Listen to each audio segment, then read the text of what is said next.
call the honourable member for Lyons. Thank you, Madam Speaker. My question is to the Minister for Foreign Affairs. How will this government's policy of economic diplomacy boost Australia's prosperity and create jobs for this generation and those to come? One more, Hutchinson. The member for Moreton will leave. I'll repeat the question. And you may begin your question Thank again, you, Madam Speaker. without interruption.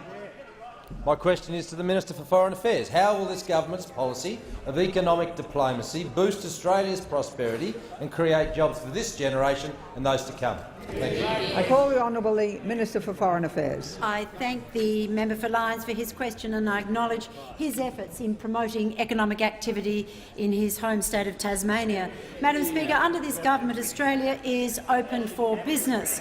We want to see more jobs for Australians, a strong and growing economy, greater investment and more opportunities for Australia's trade and export businesses. I've put what we call economic diplomacy at the heart of Australia's engagement with the world. The goal of traditional diplomacy is peace. The goal of economic diplomacy is prosperity.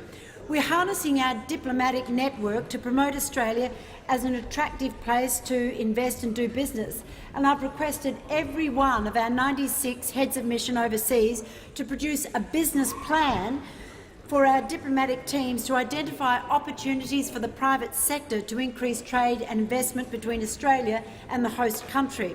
Yesterday, the government published the first edition of what we've called Business Envoy, a bi-monthly publication that shares market intelligence from our global diplomatic network, and this is going to be a great resource, a great tool for Australian businesses. We've delivered on our promise to promote and conclude free trade agreements with Korea, China and Japan, and together these nations account for about 55% of all of Australia's exports. These agreements mean more jobs for Australians. It's expected that the Korea Free Trade Agreement alone will help create 1,700 jobs from increased exports in its first year of operation.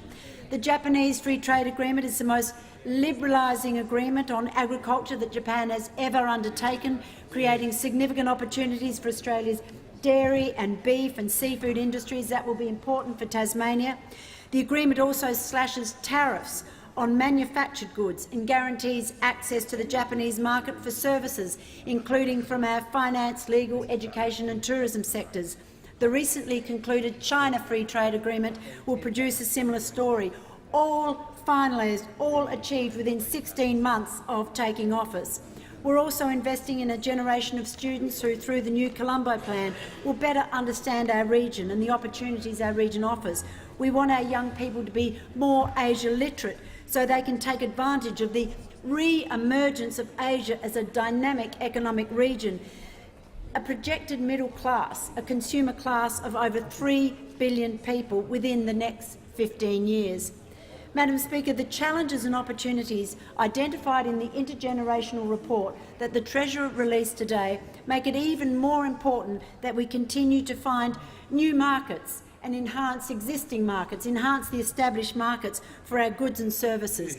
This will enhance our future prosperity.